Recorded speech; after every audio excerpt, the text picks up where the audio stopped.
State general secretary work చేస్తున్నాను.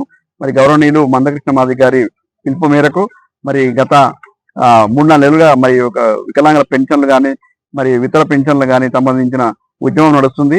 మరి ఇప్పటి వరకు కూడా ప్రభుత్వం ఎటువంటి స్పందన లేదు. ఇది చాలా అన్యాయము. ఎందుకంటే సమాజంలో అసలైన పేదలు ఎవరంటే వికలాంగులు, పెన్షన్ల మీద ఆధారపడి బతుకుతున్నటువంటి వాళ్ళు. మరి వాళ్లకు మాటిచ్చి మరి ఈ రోజు ప్రభుత్వం మరవడం అనేది చాలా బాధాకరం.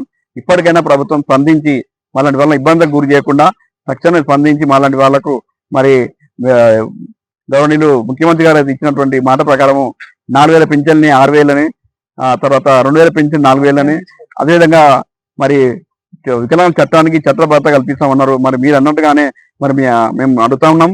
మరి పక్క రాష్ట్రంలో కండరచీత బాధితులకు 15,000 పింఛన్ ఇస్తున్నారు. మరి మేము కూడా మరి స్వచ్ఛందంగా మా యొక్క కండరచీత బాధితులు అంతా కలిసి ఒక 9 సంవత్సరాలుగా ఎంతో ఉద్యమం చేస్తున్నాం. మరి ఇప్పటివరకు ప్రభుత్వం, గత ప్రభుత్వం కానీ ఏ ప్రభుత్వం కానీ స్పందన లేదు. ఇప్పటికైనా దయచేసి స్పందించి మాలాంటి వాళ్ళని ఇబ్బందులకు గురి చేయకుండా, మరి మాలాంటి వాళ్ళు బాధపడితే మరి ప్రభుత్వానికి మంచిది కాదు. మరి కాబట్టి స్పందించి అర్థం చేసుకొని మానవీయ కోణంలో మరి మాలాంటి వాళ్ళని ఆదుకోవాల్సిన బాధ్యత ముఖ్యమంత్రి గారి పైన ఉంది. మరి ఒక పెద్దన్నలాగా, ఒక తండ్రిలాగా ఆలోచించి మమ్మల్ని ఆదుకోవాలని ఈ సందర్భంగా మేము విజ్ఞప్తి చేస్తున్నాం. లేని పక్షంలో మరి గతంలో 2007 ఏమైనా జరిగిందో అది జరగకుండా చూడాలని మరి మేము గవర్నమెంట్ని రిక్వెస్ట్ చేస్తున్నాం. మరి లేని పక్షంలో ఖచ్చితంగా ఆ రోజులు వస్తాయని మరి సందర్భంగా ప్రభుత్వాన్ని హెచ్చరిస్తున్నాం. జై దివ్యాంగ్.